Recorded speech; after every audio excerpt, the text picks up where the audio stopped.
Hello everyone, welcome back to my channel.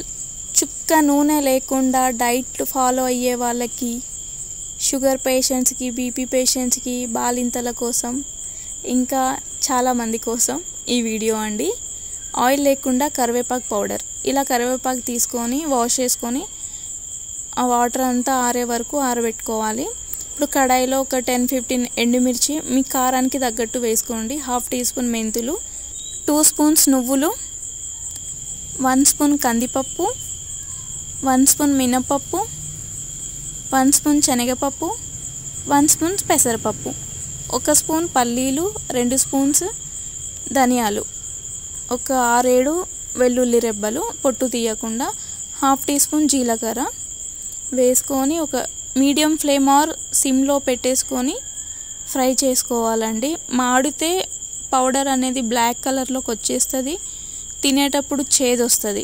So మీరు flame పెంచకుండా ఇట్లా లోనే పెట్టుకొని ఫ్రై చేసుకోండి. కలర్ చేంజ్ అయ్యే వరకు మాడకుండా. చూడండి, చాలా వరకు ఇప్పుడు ఫ్రై అయిపోయిందండి. ఇది కంప్లీట్గా ఫ్రై అయిపోయింది.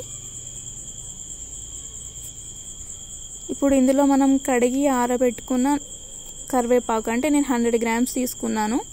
ఈ కరివేపాకు వేసుకొని సేమ్ లో టు మీడియం ఫ్లేమ్లో పెట్టేసుకొని ఫ్రై చేసేసుకోండి. కొంచెం టైం పడుతుంది, కొంచెం అంటే ఒక 10 మినిట్స్ పడుతుందండి. కరివేపాకే ఫ్రై చేసుకుంటూ ఉంటుంటే అది చేంజ్ అయిపోతూ ఉంటుంది, దగ్గరికి ముడుచుకుంటూ ఉంటుంది. ఆకు కలర్ కూడా కొంచెం చేంజ్ అవుతుంది, వైటిష్ అవుతుంది. చూడండి, ఇలా మనం ఆగుతూ కలిపేసుకుంటూ ఉండాలి. అది ఫ్రై అవుతుంది అని చెప్పేసి వేడికి గట్టి పడుతుంది ఆకు అని వదిలేస్తే అడుగున ఉన్న పప్పులన్నీ మాడిపోతాయండి. ఎందుకంటే ఇందులో ఆయిల్ లేదు కదా, సో మాడిపోతాయి. కలుపుతూ ఉండండి. ఇప్పుడు చూడండి, చాలా వరకు అంటే ఒక 90% ఇవి ఫ్రై అయిపోయాయి, అంటే వేగిపోయాయండి. ఆకు కూడా కొంచెం క్రిస్పీగా అయిపోయింది. కింద మాడకుండా కలపండి. మాడింది అనుకోండి, మీ పౌడర్ అంతా చేదొచ్చేస్తుంది. ఇంకొద్దిసేపు అయితే అయిపోతుంది. 90% అయితే ఫ్రై అయిపోయింది. ఇలా మనం మంచిగా ఫ్రై చేసేసుకొని, కావాలంటే మీరు ఇందులో చింతపండు వేసుకోండి, పసుపు వేసుకోండి. చూడండి, చల్లగా అయినాక ఇట్లా మనం చేతిలోనే పౌడర్ అయిపోతూ ఉంటుంది. కంప్లీట్గా చల్లగా అవ్వాలి. చల్లగా అవ్వకముందు అయితే మీరు మిక్సీ పట్టకండి. చల్లగా అయినాక ఒక మిక్సీ జార్లో వేసేసుకొని మిక్సీ పట్టేసేయండి.